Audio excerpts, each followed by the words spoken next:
Ooh. Okay, welcome everyone. Thank you so much for joining me. Good morning, good afternoon, good evening, wherever you're um, logging in here this morning. Uh, we're going to talk about sugar. It's not very popular for you to want to quit it. It's very hard to quit it completely. Maybe you're looking for small steps that you can take for yourself or bigger initiatives to apply to the whole household. I hope to meet you where you are and inspire you to take those steps toward better health, because that's really what it's all about. So before we jump in, here's just a little bit about me. My husband, Stephen, daughter, Julia, two cats. I like to run, read and review nonfiction books, travel, track and plan anything and everything. Quick disclaimer, I'm not a doctor.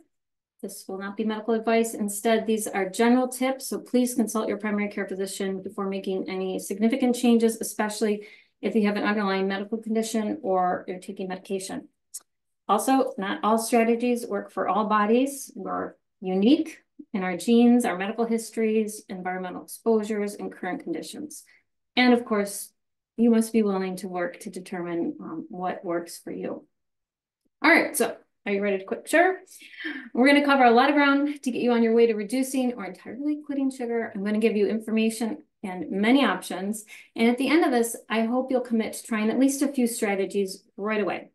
So we'll cover understanding sugar and its effects, so what it does to your body, determining your why, and this is so important.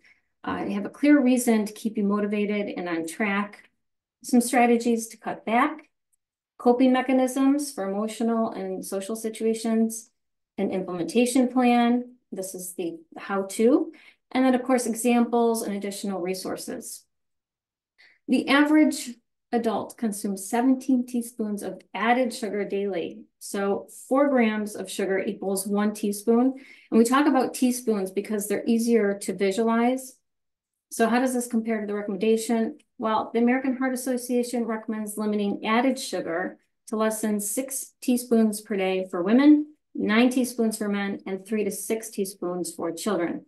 The World Health Organization limit is similar, stating that we should consume no more than 5% of our daily calories in added sugar, which amounts to about 25 grams of added sugar in a 2,000 calorie diet.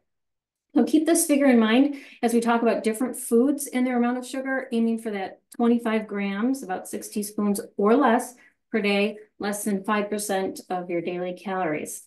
We'll talk more about labels, but we generally want to opt for our sugars to be less than 5% on a particular product label. Okay, I know you are busy, and in case you have to leave early, or maybe if you're like me and sometimes you just appreciate the most important information up front, so here it is, the top tips listed right up front, and then of course we'll dive deeper into these as we go through. All right, understand your motivation. So clearly define why you want to quit sugar and remind yourself of these reasons regularly. Educate yourself. So we'll learn about the health risks associated with excessive sugar consumption and where it is found. So the obvious and the hidden places in foods. Read labels. So check food labels for added sugars, which are often listed as sucrose, high fructose corn syrup, dextrose, among many other names. Start gradually. So begin by cutting back on obvious sources of sugar like sodas, candy. Choose whole foods. So focus on whole unprocessed foods like vegetables, fruits, proteins, healthy fats. Avoid the artificial sweeteners. So this, if you decide to partake in them, they can maintain that craving for sweet tastes. Plan your meals. So prepare meals in advance so you avoid reaching for sugary options when you're hungry. Spice it up. So use spices like cinnamon, nutmeg, vanilla to add sweetness to dishes without the sugar. And avoid those fat-free traps. So fat-free products, they often contain a lot of added sugar to compensate for the loss of flavor. So choose the full fat options in moderation. Okay, so those are the top tips. Remember, quitting or reducing sugar is a personal journey, and finding a sustainable approach that works for you is important. All right, let's go to the basics of sugar. You have sugar that occurs naturally in foods, like fructose in fruit, lactose in milk, maltose in malted drink and beer, different drinks. Then you have added sugars that are added to your foods or beverages during the processing or preparation. And while naturally occurring sugars in fruits and vegetables are less harmful to your health, as nature protects them with fiber and water to slow down the absorption and effect on your blood sugar. To quit sugar, you should also be mindful of both. And this means reducing or removing even foods with only naturally occurring sugar. So, for example, fruits high in natural sugars like grapes, mangoes, bananas, pineapple, they have higher amounts of natural sugar than lemons, raspberries, blueberries, avocados, and you can see the list here. Now, here's another consideration: whole fruit versus fruit juice. Both contain only natural sugars. Are both equally healthy? Would you pick an orange, 16 ounces of orange juice, 16 ounces of orange soda, or 16 ounces of diet orange soda? So labeling of sugar where you live may be different, but the Food and Drug Administration's new sugar labeling in the US would tell you that a 16-ounce orange soda has 58 grams, all classified as added sugar. A 16-ounce glass of orange juice has 48 grams of sugar, labeled as having 0 added sugar since it comes from fruit. Based on the labels, you might pick the orange juice and assume it's healthier than the orange soda. However, this doesn't address sugars from natural sources that have been heavily processed during production. So this loophole, it includes several popular fruit-based products, right? The fruit juices, the smoothies, food sweetened with fruit. In these cases, all the sugar comes from fruit, so they are termed quote unquote natural. However, the manufacturers have significantly altered the fruit's properties, and in doing so, they've changed how our bodies process the sugar, which has really critical implications for our health. All right, so stay with me on this soapbox. Our orange juice example, it clearly illustrates these principles. Since one medium-sized orange has about 10 to 13 grams of sugar, the 16-ounce orange juice contains 4 oranges worth of sugar. So if you were eating the whole fruit, you wouldn't consume anywhere close to this amount of sugar.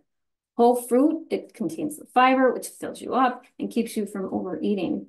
The cellular structure of the fruit is important since your body has to break down the cells of the orange before the sugar can be released. The sugar is absorbed into the blood more slowly. So eating whole fruit, it raises your blood sugar levels, but in a slower and more controlled manner, promoting fullness and preventing the overconsumption. So unfortunately, the metabolic effects of orange juice are very different from those of the fruit. Orange juice, it retains the vitamins found in oranges, but the fiber content is very different. And fiber, it's usually filtered out or pulverized during the juice processing, which reduces its benefits and that pro-satiety or satisfaction effect. The juice's dissolved sugar is thus efficiently absorbed by the small intestine and enters the blood quickly. So consuming juice, it raises your blood sugar level very rapidly. And of course, the argument about vitamins, well, there are better options for getting vitamin C: lemons, peppers, strawberries, broccoli, Brussels sprouts, tomatoes, all less sugar than juice. All right, now, one last point. Although juice and smoothie companies, they do fairly state that the products contain only natural sugars, whole fruit and fruit juice are not equivalent. So even if you consume the same calories from the whole fruit and juice, the metabolic effects are very different. Metabolically speaking, how it is processed, the juice is much more similar to soda than whole fruit. So just a reminder to be smart about sugar, both natural and added. And of course, in this picture here, in this image, the minus sign indicates little to no effect in a given category, while a plus sign indicates an important effect. Okay, moving on. Sucrose, it's a combination of glucose and fructose. So an example is table sugar, but it can also be found in beets, bananas, mangoes, peaches, sweet peas, and more. Here's a look at the sugar content, the glucose, fructose, sucrose of fruits and vegetables. And basically you can see it's not as straightforward as you might think.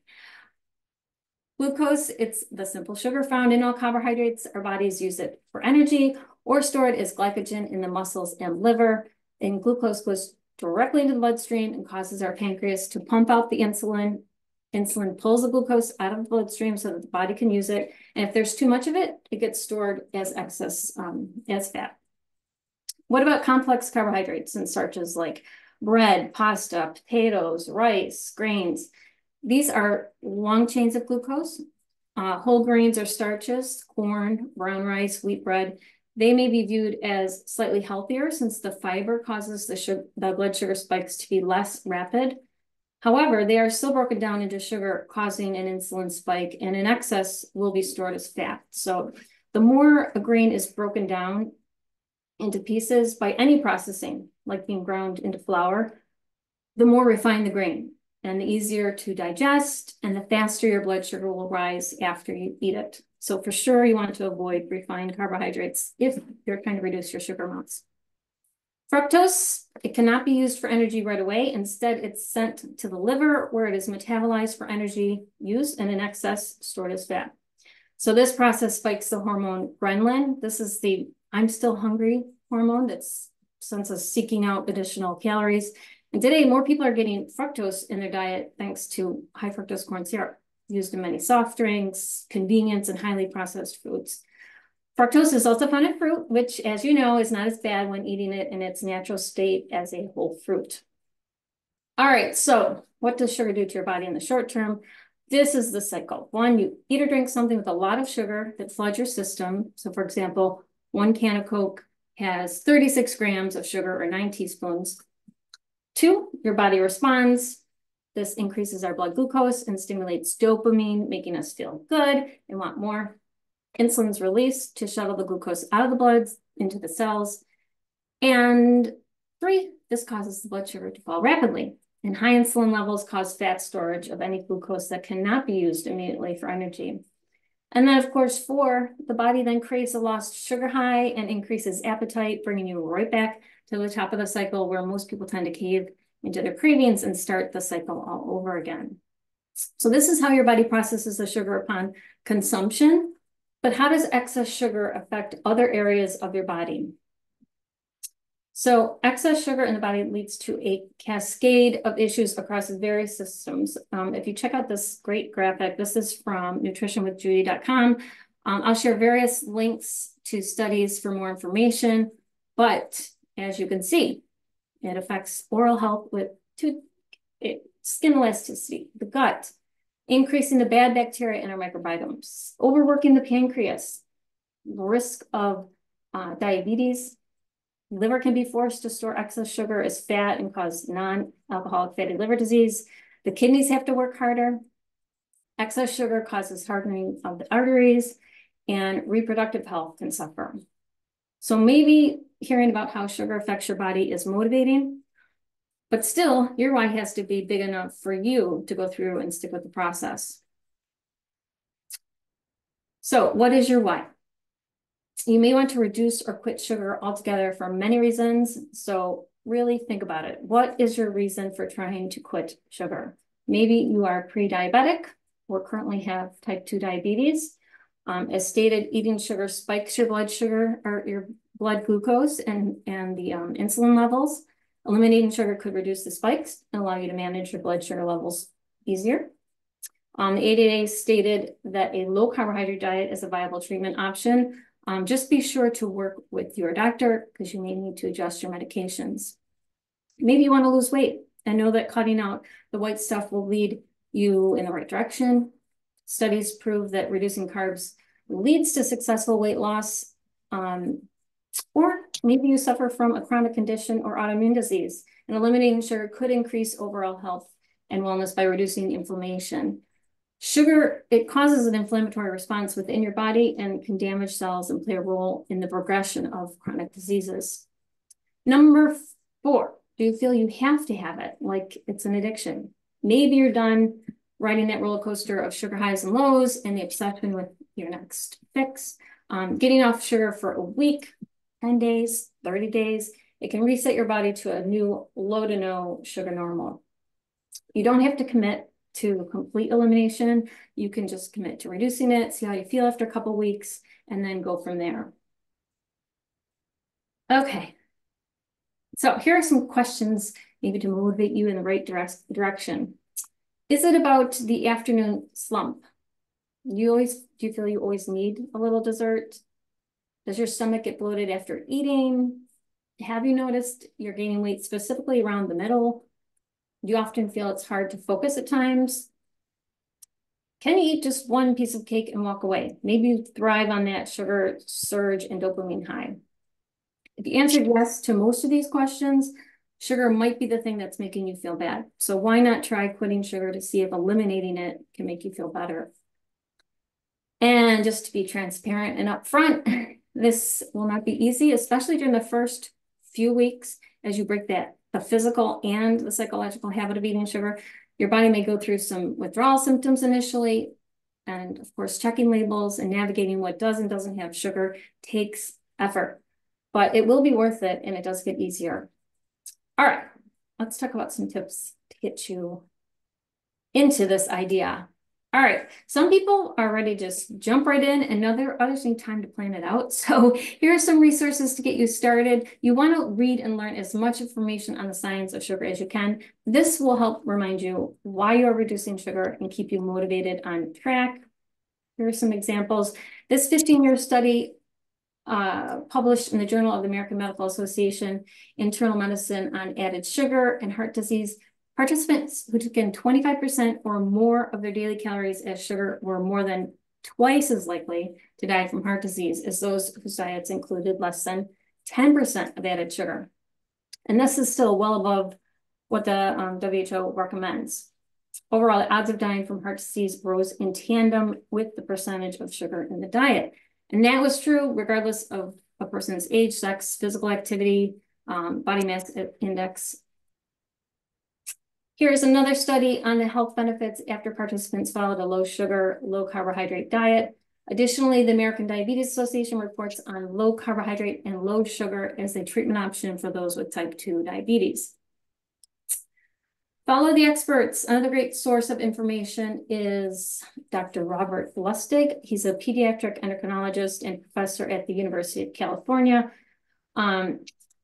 He has a YouTube video, Sugar, the Bitter Truth, that has been viewed over 11 million times. And he argues that sugar is the leading cause of the obesity epidemic. So you might want to check out the video or his website. Another physician, Dr. Ken Berry, has numerous videos on YouTube regarding sugar. Of course, if you search on YouTube, quit sugar, you'll get many inspirational videos to watch.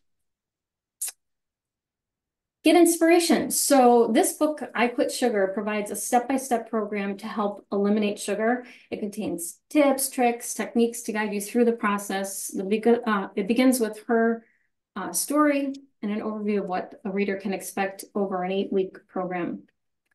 Another source of motivation and inspiration, if you're looking to reduce added sugar for your whole family, you might want to check out this book, Year of No Sugar. The author is very open about the family mess-ups and how they navigated this year. And probably most interesting is after the year-long project, the author continues to make most meals from scratch, avoids sugar, fructose when possible, and limits the number of desserts that the family eats. So check out that book. It's a quick read. I also have a review of both of those books on my LinkedIn. All right, start cutting back. We'll discuss ways to reduce sugar over time so you don't feel deprived. Also, what are some simple swaps you can make that seem small, but also make a big difference? And then you want to clear out the temptations from your cabinets and refrigerator. The sooner, the better. This is probably really important in order to get you on the right track. And of course, just cutting back will have a positive impact on everyone's health. Okay. You probably know these are the obvious sources of added sugar that you can spot easily and start cutting back on. The baked goods like cakes, pastries, cookies, the flavored yogurt, candy, chocolate, sweetened cereal, the sweetened beverages like soda, fruit juice, energy drinks, specialty coffee and tea drinks. And then, of course, the added sugars can hide in some surprising places, and you'll want to check the labels on some of these products. These you may or may not be surprised by. The biggest one I think people don't realize is condiments, that they tend to pack a lot of sugar. All right, so time for a little quiz. How many teaspoons of sugar in 1 tablespoon of ketchup? Reminder, 3 teaspoons equals 1 tablespoon. So how many teaspoons of sugar do you think is in 1 tablespoon? The answer is 1 teaspoon. That's 4 grams of sugar. This means that 33% of the 1 serving is from sugar. And this is, of course, well above the recommended 5%. How many teaspoons of sugar is in one serving or 1 1/3 cups, that's 39 grams, of Fruit Loops cereal? This is just a kid's fruity cereal, sugary cereal. And the answer is 3 teaspoons. That's 30% of the serving is sugar. And if you're a cereal eater, I want to know, do you actually measure out your serving? Is it actually a 1 serving, or is it more? All right, how many teaspoons of added sugar in 6 ounces of regular strawberry flavored yogurt? What do you think? Those are those small cups. 5 teaspoons. Yes, that's crazy. Crazy amount. How many teaspoons of sugar is in 1 serving or 1.6 ounces of a chocolate bar? So for example, a couple squares of a Lindt chocolate bar. Nearly 4 teaspoons. And of course, the first ingredient on the label, when you look at it, is sugar. How many teaspoons of added sugar are in a 20-ounce bottle of a sports drink like Gatorade, Powerade? That has 8.5 teaspoons or 34 grams of sugar. How many teaspoons of sugar are in a 12-ounce can of regular soda? So you should know this one because I gave you an example, and it is 9 teaspoons. 9 teaspoons of sugar, 36 grams of sugar. And lastly, how many teaspoons of sugar are in a piece of chocolate cake? 12 teaspoons. And actually, some people are expecting that to be a lot higher. But all right, it is really hard to guess those unless you are used to looking at labels. But I guarantee that you'll get better at that once you start this process. All right, so how can you do this? Well, you can start by not having treats every day. So maybe start with every other day, or maybe just once a week, or just the weekends. Don't replace the sweets as you eat them. So this is just a slow process of getting rid of them. When it's gone, it takes much more effort to go acquire more. And of course, if others in your household still want treats, they can find a way to get them outside of the house. Reduce the size of your dessert and do not have a second helping. Out of the house or out of sight. So this is getting rid of that cookie jar, the candy drawer, your secret stash. Cook and serve more vegetable options at meals. So crowding out the bad with the good. So eat a big salad or roast a lot of vegetables to have on hand. Wean yourself off of sweetened beverages, the soda, the juice, the sports and energy drinks. And you can use water to dilute a beverage or reduce the amount that you have just little by little. Have cut up vegetables on hand, pre-portion nuts and seeds. And then pre-portion and freeze treats. So for example, you can portion out dark chocolate and keep it in the freezer. Pre-portion nuts, portion out nut butters, and 1 serving is 1 tablespoon. So they're out of sight and take much longer to eat when they're frozen. And then create a don't break the chain checklist or mark off your successful days on a calendar. This is very rewarding to track, how you're doing on your efforts. Okay, you might find yourself eating more food as you try to avoid the sugary treats, and that's okay because your body will adjust. It's more important to remove the sugar. So here's some swaps to make it easier. The goal is to ensure that you don't feel deprived and that your body is nourished. So instead of the muffins or pancakes, try having poached eggs on top of steamed vegetables like asparagus or peas, or scrambled tofu with vegetables.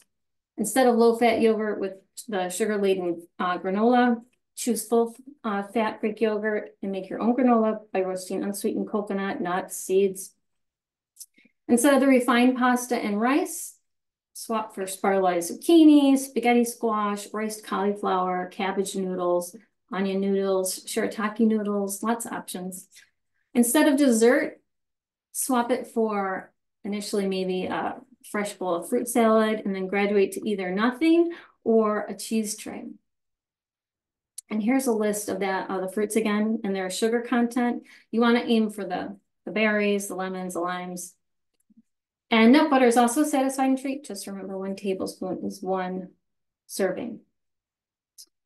Okay, here are some common grains, vegetables, and fruits and the amount of sugar in them. So if you look, 150 grams of basmati rice, that's 3/4 of a cup, has just over 10 teaspoons of sugar, or 40.4 grams. 180 grams of spaghetti pasta, just under 1 cup, has 6.6 teaspoons of sugar. Your average banana has nearly 6 teaspoons, almost 23 grams of sugar. At the bottom, you can see that broccoli has very little. This is also the case with most non-starchy vegetables. So load up on all types of leafy greens, lettuces, kale, collards, spinach, zucchini, Swiss chard, radishes, asparagus. Also proteins like eggs, fish, meats, nuts, seeds, hard cheeses have very little sugar. All right, here is a sample menu plan, some no to low sugar ideas. Again, a link to the presentation is in the chat, so you can look at these at your leisure. All right, identifying sugar. So let's look at some common names for sugar and how to read food labels. Reducing sugar, it's problematic because 74% of processed food contains hidden sugar. So don't be fooled by the food companies claiming their products contain zero, quote unquote, refined sugar. This only means that there is no white sugar. You need to look at the list of ingredients, and you want to look for other sugars like corn syrup, high fructose corn syrup, evaporated cane juice, agave, fruit puree, fruit pulp, maple syrup, etc. Also, look for ingredients that end in the letters OSE. These are all sugar. And by being familiar with the many different names of sugar, you can recognize them on the reading when you're reading the labels. All right, so when you start looking at labels, the first step is to look at the list of ingredients. This is a big issue if sugar is the first or second ingredient, because labels always list things with the ingredient used most listed first. Step 2 is to find out how many teaspoons of sugar are in a serving. The label may or may not list sugar separately. This new label requirement was enforced here, at least in the United States, in 2021. But total carbohydrates include fiber, starch, like complex carbs, and natural and added sugars. So pictured here is a label for fruit yogurt. They've listed out sugars separately as 44 grams per serving. So if you divide that number by 4, remember there's 4 grams of sugar in a teaspoon, you find the number of teaspoons. So this example shows 11 teaspoons of sugar per serving of fruit yogurt. That's well above the 6 teaspoons. In another example, Nutella, note first ingredient is sugar, and there are 11 grams of sugar per serving. If you divide that by 4, you get 2.75 teaspoons, nearly 3 teaspoons. So you need to check the serving size, right? Are you likely to eat more or less of a single serving? 1 container of yogurt, 1 tablespoon or more of Nutella. This will determine how much sugar you're actually ingesting. And how much and how quickly you eat it matters and affects how quickly it will spike your blood glucose levels. Now, you could stop there, but for products that you frequently eat, I think it's helpful to calculate the percentage of sugar so you get a sense of how much sugar you are consuming. It's another way to reinforce and be mindful about the amount of sugar in something. So step 4 is to calculate the percentage of sugar. You're just dividing the sugar weight by the total weight, multiplied by 100. The fruit yogurt label has 44 grams of sugar. So you divide 44 by 227 grams, which is the total weight of the 1 serving, times 100. And you see that the yogurt is 19% sugar. So that's a lot of sugar. For the Nutella, 11 grams of sugar divided by 19 grams, the 1 tablespoon times 100. And you see that the Nutella is 57% sugar. So look at the list of ingredients, divide the number of sugar grams by 4 to find the number of teaspoons, check the serving size, and then calculate the percentage of sugar. The goal is to stay under 5%, under 25 grams per day, or less than 6 teaspoons. All right, let's look at some more examples. If you see these options here and the percentage of sugar, fat-free mayonnaise is 23% sugar. Low-fat yogurt, 15%. Barbecue sauce, 54% sugar. Balsamic vinegar, 16%. Sweet chili sauce, 42% sugar. Instead, you may want to swap to the full-fat version of mayo. It has only 2.2. The full-fat yogurt, 4.7. Mustard, less than 1. Apple cider vinegar, less than 1. Tamari sauce, which is just a wheat-free, sugar-free version of soy sauce, is less than 1%. Okay, you might want to eat less sugar, but again, you're having difficulties when it comes to identifying which foods pose the biggest threats. to surpassing that total recommended daily consumption. Case in point, you need to worry about the messaging. For example, this Yo Baby yogurt. It's organic yogurt for babies 6 months to 2 years. It has 9 grams of sugar in each serving, over 2 teaspoons, 6 grams of added sugar. And what's shocking is that it's the #1 pediatrician recommended brand. Obviously, a better brand would be something like Too Good, which has only 2 grams of sugar. So be careful of the marketing on those packages. You want to watch out for the trickery language. So if something is sugar-free, it can still have some sugar. Technically, it has to just be less than 0.5 grams of sugar per serving. All right, reduce sugar or less sugar. So this is defined as at least 25% less sugar per serving compared to a standard serving size of the traditional variety. And this is popular with fruit snacks, drinks. You see this. No added sugars or without added sugars, that means that no sugar or sugar-containing ingredients like juice or dry fruit were added during processing. And low sugar, there's no defined standard or definition, so be sure to check the nutrition label for that. It's not just sweet things. Savory items have sugar too. A Domino's hand-tossed pizza has about 9 grams. Not too long ago, Ireland's Supreme Court ruled that Subway bread has too much sugar to be called bread and thus should be taxed as a confectionery.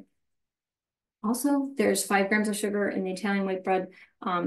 So there is 5 grams of sugar in the Italian white bread per serving. And the McDonald's Big Mac bun, in case you were wondering, that also has sugar about 6 grams.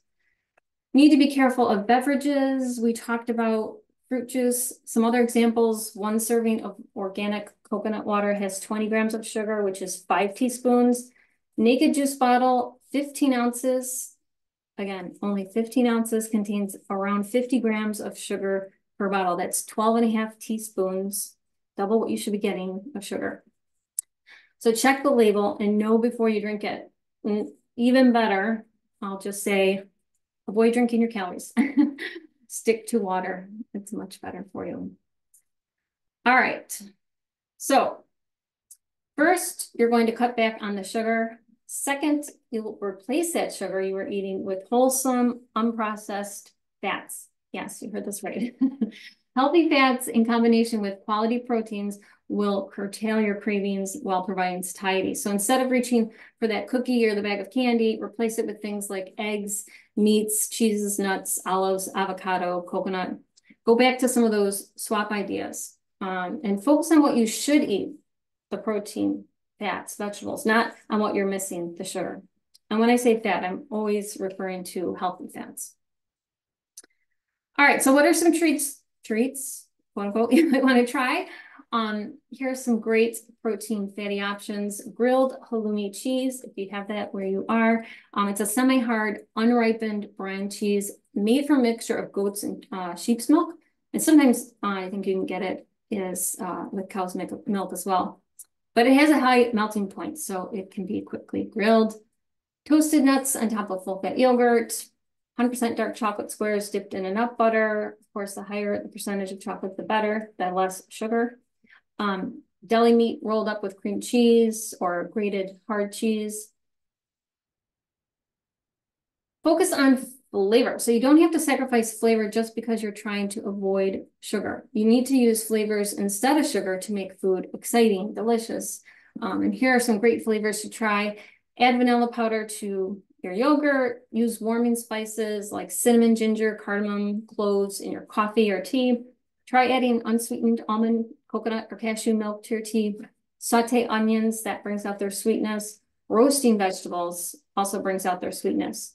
I know somebody that instead of having dessert, they roast cauliflower and broccoli and that they eat that at the end of their meal like a dessert. So you'd be surprised how delicious they taste. All right, so what is the deal with chocolate? If you want to add some chocolate, do not just go grab your nearest Cadbury bar, right? The goal is to abstain from sugar. So these options you may want, they might take some getting used to, but once you do, you might enjoy them. Try raw cacao nibs. Make your own chocolate. So you could mix 1.5 cups coconut oil with 1/2 cup of raw cocoa powder and maybe like a pinch of salt.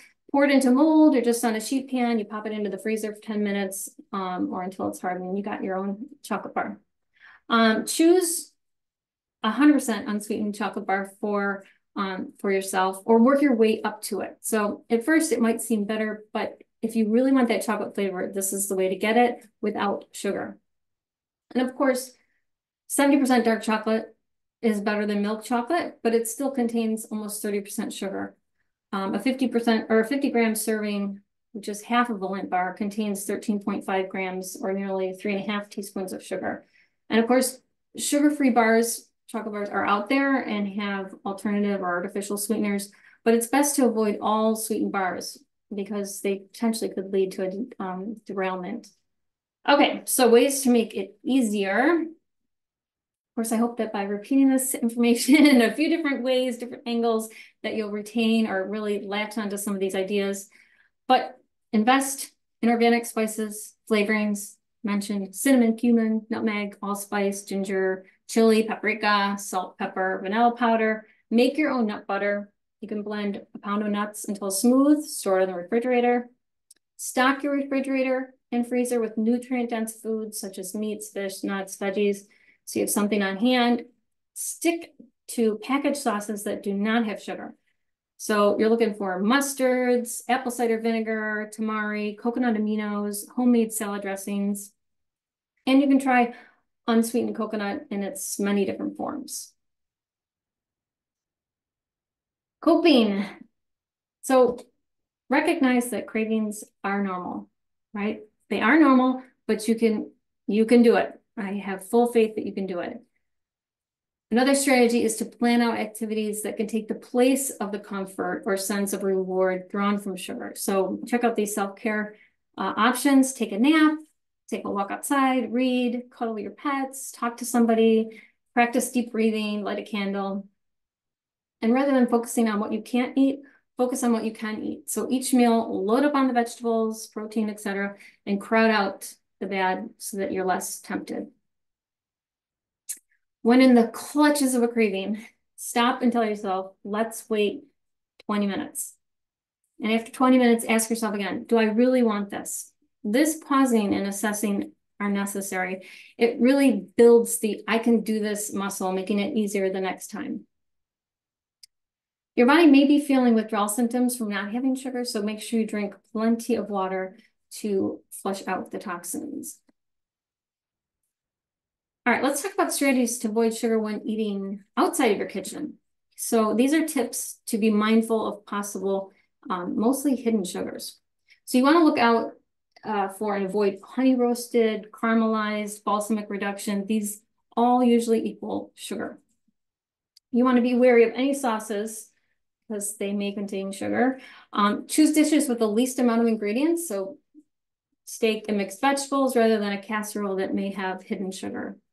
Of course, ask for dressings and sauces on the side, olive oil, vinegar, lemon. If you're doing a no sugar challenge, don't be embarrassed or afraid to ask the chef if you're unsure or if the menu is unclear as to what is in a dish and if they have added sugar. And of course, if you're attending an event or going to someone's house, you may want to contact the host ahead of time to let them know that you are reducing sugar. They will appreciate the heads up and be supportive. Okay, if you start today and repeatedly say no to sugar for 2 weeks, 30 days, 60 days, you'll have broken the cycle. You will build these new neural pathways, allowed your body to recalibrate and reset those taste buds. And then you can consider, what does the future hold for you? So are you going to maintain a sugar-free lifestyle as much as possible? Or maybe you would like to focus on just reducing added sugars or just less overall. Come up with a plan. Identify the must-haves that you don't want to live without. So maybe it's the 80% dark chocolate. Maybe it is that don't want to give up the sweeteners in your coffee or tea, or maybe it's, you don't want to reduce your fruit intake. If you decide to let some sweetness back into your life, just be sure to do it slowly, one thing at a time. And I say one thing at a time because that way you can see how you feel after consuming, and you can decide, is it worth it? Did your body react? Did you notice anything different or unwanted symptoms? Maybe you can reduce sugar more moderately. So instead of having 3 sugar packets in your coffee, try just 1. Instead of going back to dessert every night, can you just reserve dessert for the weekends or special celebrations? And of course, don't be afraid to, trial and error, see what works best for you. The author of that 8-week sugar detox program, Sarah Wilson, what has she been doing? She limits her sugar as much as she can. And when having fruit, it's now, she has low in sugar fruits like berries. She occasionally has a treat like 85% dark chocolate, but since she feels good, she decides to maintain ingesting very little sugar. Dr. Mark Hyman, he's a family physician and New York Times bestselling author. He's got several books. He shares how he handles his sugar intake. When he experienced his health crisis with gut imbalances, brain fog, chronic inflammation, he gave up sugar completely to help his body heal. And now that his body is strong, balanced again, he's gotten to the point where he can enjoy high quality sweets in moderation. So for him, that typically means he'll enjoy a small dessert for a special celebration. On other days, he may have a small piece of dark chocolate or blend some frozen berries with coconut milk. If he feels like his immune system is fighting something, he's extra stressed, or his brain isn't as sharp as he'd like it to be, he avoids sweet foods overall and focuses on healthy fats, high quality proteins, and vegetables to get his system strong again. So one last thing I'd like to review that will probably affect your journey is your family. Of course, you can reduce or quit sugar while others in your household do not. But let's talk about what you and your family could do. Of course, lead by example. Your family sees what you eat and when you eat. They will notice that you're feeling and looking better. One of the best things you can do is to not keep sugar in the house at all. Avoid talking about it too. The more the sugar-free experience is just normalized, the more kids will just slip in line. Just lead by example. Of course, you can get them involved in the process, the grocery shopping. They can help make a list, go with you, show them how to look at labels and make good decisions, get them into the kitchen, making healthy recipes, trying dessert alternatives. So for example, having them select and assemble a cheese tray is an alternative for dessert. Or ask them to find the best food to eat when ordering at a restaurant. The more they own the process, the less friction. Treat with other things. So instead of offering cookies or ice cream as a reward, try rewarding them with fun experiences like doing a puzzle, going for a walk, making a recipe together. Okay, so as we've gone through some of the strategies to reduce sugar, I hope you're interested and inspired to start your reducing sugar journey. You need to figure out your why. Sugar can negatively impact your health in many ways. So what would you like to improve? And here's a list of all the negative ways, not all, but some of the negative ways that sugar impacts the body. Then make a plan, review the strategies and tips we've discussed, and make a plan for how you're going to reduce your sugar intake. Stick to it, and you'll see how reducing and recalibrating your body could be beneficial. Resetting your taste buds, mental clarity, weight loss, stabilized energy, clear skin, hormonal balance, and increased immune function. Okay, and this was, I did a 20-day challenge, so if you want to see my results, you can view that. But I hope this presentation has been helpful and that you're able to implement some ideas to improve your health and nutrition. Contact me with any questions or thoughts about what you'd like to see for future online sessions. I'm also available Wednesdays and Fridays for nutrition consultations through the IFC Wellness Center. To all World Bank Group staff and consultants, just visit the Wellness Center website. I have a nutrition group on Viva Engage. Also, there's links here to the nutrition newsletters. Please connect with me on LinkedIn and Instagram. If you're in Washington, D.C., come visit the new IFC Wellness Center, where we're trying to create a space and program dedicated to improving the health and well-being of all staff. And those outside of DC will still be able to take advantage of the programming that will be offered. So stay tuned for that. Thank you and have a great day.